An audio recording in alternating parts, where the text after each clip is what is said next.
The laundromat is one of the most ordinary places in the world. Plastic chairs, buzzing lights, the sound of machines turning, people waiting, folding, rushing, passing time. But for me, the laundromat has always been a bit of a classroom, a sanctuary, sometimes even a mirror. Because every load tells a story. Every cycle carries a lesson. The socks that go missing, the bedding that holds our tears and our dreams, the whites that reveal every stain, the colors that bleed and blend, and the delicate fabrics that require tenderness. Even the pet blankets that smell of unconditional love. I'm Dr. Joy, sexologist, therapist, teacher, survivor, mother, and goddess in her own becoming. And in this laundromat, across the world and across my own life, I found truths about intimacy, healing, and love. So, sit with me while the machines hum. Listen while the clothes tumble, and together, let's discover what each laundry day has to teach us about relationships, about resilience, about sensual living, and about starting over again and again. This is The Goddess in the Laundromat, stories of cleansing, cycles, and becoming.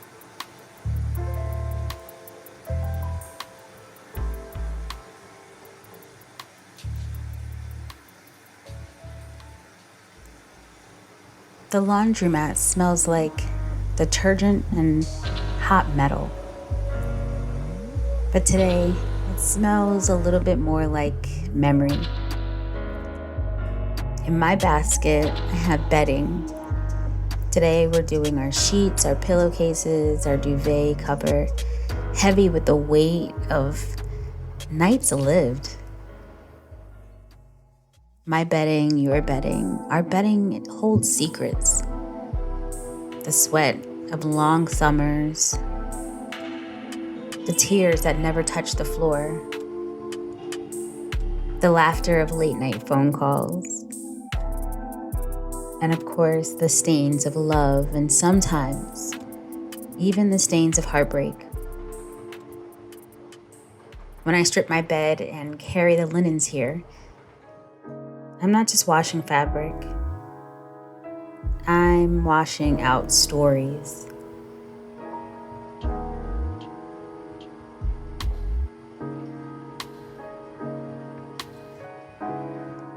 As I'm feeding my bedding into the machine, I can feel a lump rise up my throat. These sheets have been witnesses. The bed is the altar where life unfolds. Think about it. It's where we come into the world, where we lay when fever burns, where lovers find us, where children crawl beside us, where we curl alone, aching for comfort. To wash bedding is to strip away what has touched the deepest part of us.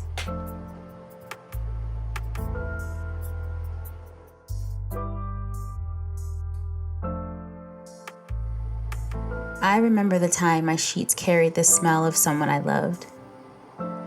How I pressed my face into the pillowcase just to hold on long after they were gone. I remember the months my bedding smelled of milk and baby powder, my body aching but full of devotion. I remember nights I wept, and the pillow caught every sob when there was no one else to witness it. I also remember the joy, giggling with friends piled across my bed, my kids jumping until the springs squeak, the sacred surrender of skin on skin, lovers' warmth wrapped up in cotton and breath.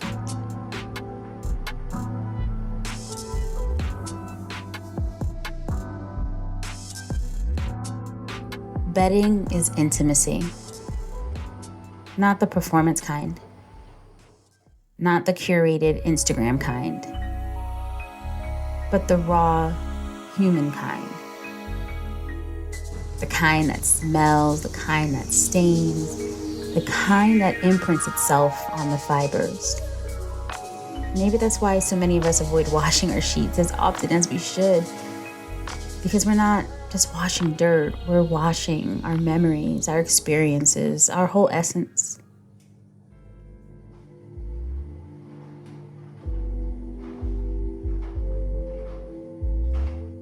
As the machine starts to spin, I think about surrender. The bed is the only place where we have to surrender. No matter how powerful, how guarded, how busy we are, eventually the body collapses into softness. We lay down our armor, we drool, we dream, we snore. We surrender control. And isn't that the hardest thing in love, too? To surrender, to soften, to rest in someone else's presence. After narcissistic abuse, betrayal, abandonment, rest feels dangerous. Softness feels unsafe. The bed becomes a battlefield.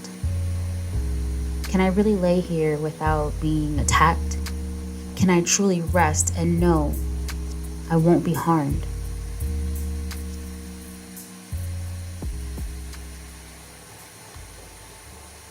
But the bedding reminds me, rest is not a luxury. It is medicine. When you are loved well, you can rest. When you are held, you can breathe. When you are whole within yourself, you can surrender into your own arms, your own sheets, your own bed, and know that you are safe. That right there, that's intimacy. Not just the sex in the sheets, but the ability to sleep soundly in those sheets.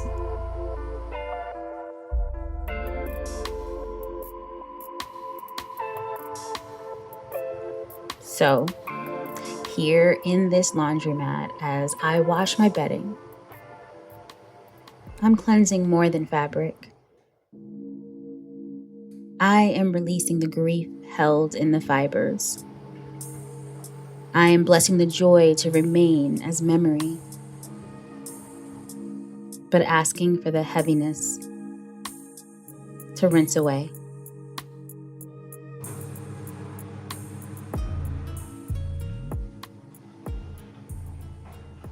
For you listening, I want to give you this. Wash your bedding, not just for hygiene, but as a ritual. Each load is an opportunity to release what your body has carried through restless nights. Each clean sheet is an invitation to begin again. If you are healing, let your bedding remind you that you deserve rest. If you are lonely, let your bedding hold you like a lover until you remember you are enough. If you're partnered, let your bedding be the sacred ground where you practice softness, not performance. Because the bed is not just where we sleep. It is where we surrender. And surrender is where healing begins.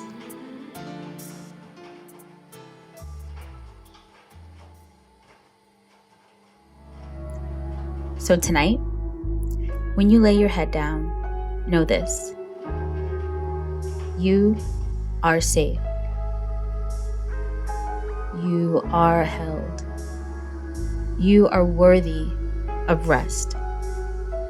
And as these clean sheets wrap around you, remember, the most sacred intimacy is not in being touched, but in finally allowing yourself to simply let go.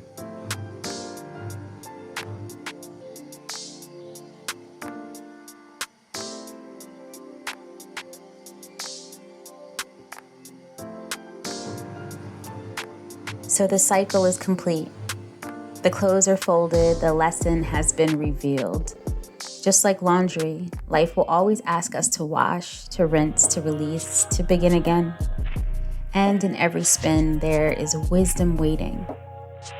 Thank you for sitting with me here in this laundromat. this temple of the ordinary, this classroom of the sacred. Carry today's teaching with you. Hold it close like freshly washed linen, and let it remind you that healing is not about staying spotless. It's about staying whole. Until the next laundry day, walk in love, live in sensual truth, and never forget, you are the goddess of your own becoming.